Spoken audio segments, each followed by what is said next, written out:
آج بہت سے پروفیسر حضرات آ رہے ہیں، ان کو پتہ ہے قرآن کی آیت کا یہ مطلب نہیں ہے، گھما رہے ہیں اپنے مفاد کے لیے، ہر حرام چیز کو حلال کر رہے ہیں، حلال کو حرام کر رہے ہیں۔ میں نے بھی ایک کلپ ریکارڈ کروایا تھا نا کہ ایک محترم مشہور پروفیسر ہیں، انہوں نے قرآن مجید کی آیت کا ترجمہ یہ کیا، قُل لَا أَجِدُ فِي مَا أُوحِيَ إِلَيَّ مُحَرَّمًا عَلَىٰ طَاعِمٍ يَطْعَمُهُ، کہ میں تو صرف، اے نبی ان سے کہہ دیجئے میں قرآن میں صرف ان چیزوں کو حرام پاتا ہوں، سور کا گوشت ہے اور مردار ہے اور بہتا ہوا خون ہے۔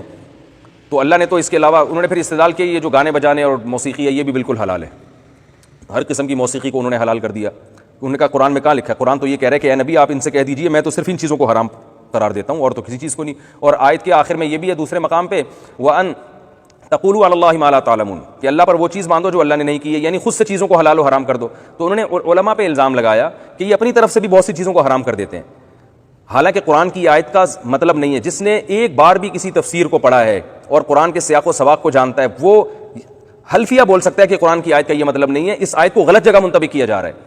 اس لیے کہ اگر اس آیت کا یہ مطلب ہوتا تو بھائی پھر تو کتا بھی حلال ہو جاتا، بلی بھی حلال ہو جاتی، اس لیے کہ اللہ تو فرما رہے ہیں کھانے پینے کی چیزوں میں صرف یہ چیزیں حرام ہیں، اس میں تو اللہ نے کتے کا ذکر نہیں کیا، بلی کا ذکر نہیں کیا، تو کیا وہ حلال ہیں؟ کوئی پروفیسر صاحب سے پوچھے تو وہ حلال ہیں کیا؟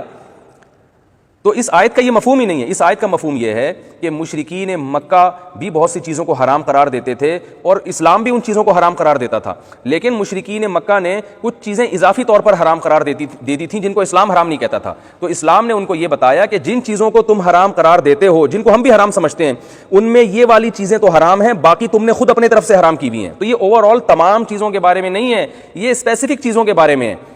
باقی چیزوں کو تو مشرکین بھی حرام سمجھا کرتے تھے، تو یہ مخصوص چیزوں کے بارے میں۔ تو اے نبی آپ ان سے کہہ دیجئے، اس آیت کا مفہوم کیا ہے؟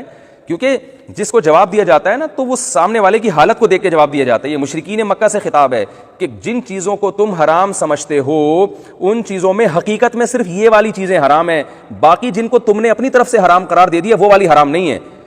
وہ کون سی چیزیں ہیں جن کو تم نے اپنی طرف سے حرام قرار دیا؟ وہ ہے غیر اللہ کے نام پہ جانور کو چھوڑ دینا بتوں کو خوش کرنے کے لیے، یہ تم نے اپنی طرف سے ان چیزوں کو حرام قرار دیا ہے، یہ اللہ کی حرام کردہ چیزیں نہیں ہیں، لہذا اس طرح سے چیزوں کو حرام نہ کیا کرو۔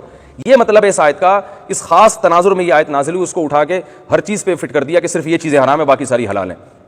تو اللہ نے کیا فرمایا؟ وہ لوگ جن کو علم ہے اس کے باوجود وہ لوگوں کو صحیح گائیڈ نہیں کرتے، یہ وہ لوگ ہیں جن پر اللہ کا غضب نازل ہوا۔ فرمایا ان کو بھی تم نے فالو نہیں کرنا، ولا الضالین، اور ان کو بھی فالو نہیں کرنا جو گمراہ ہیں، یعنی گمراہ کا مطلب ان کو راستے کا علم ہی نہیں ہے، بھٹک رہے ہیں، جن کے پاس سرے سے علم ہی نہیں ہے۔ جیسے بہت سے جاہل قسم کے صوفی ہوتے ہیں جن کے پاس شریعت کا علم نہیں ہے، بس جذبات ہیں اور وہ لوگوں کو غلط راستے پہ ڈال رہے ہیں۔ کچھ جو ہے نا آج بہت بڑی تعداد ایسے لوگوں کی ہے، قرآن و سنت کا گہرا علم نہیں ہوتا ان کے پاس، اور صرف کچھ حوالے بعض لوگوں نے یاد کیے ہوئے ہیں، اور بعض لوگ کیا کرتے ہیں کہ وہ حوالے بھی نہیں پتہ ہوتے، ان کو قرآن و سنت کا پتہ ہی نہیں ہوتا، بس وہ ایسے ہی بیٹھ کے پھینک رہے ہوتے ہیں۔ تو اللہ نے فرمایا ایسے لوگوں کو تم نے فالو نہیں کرنا۔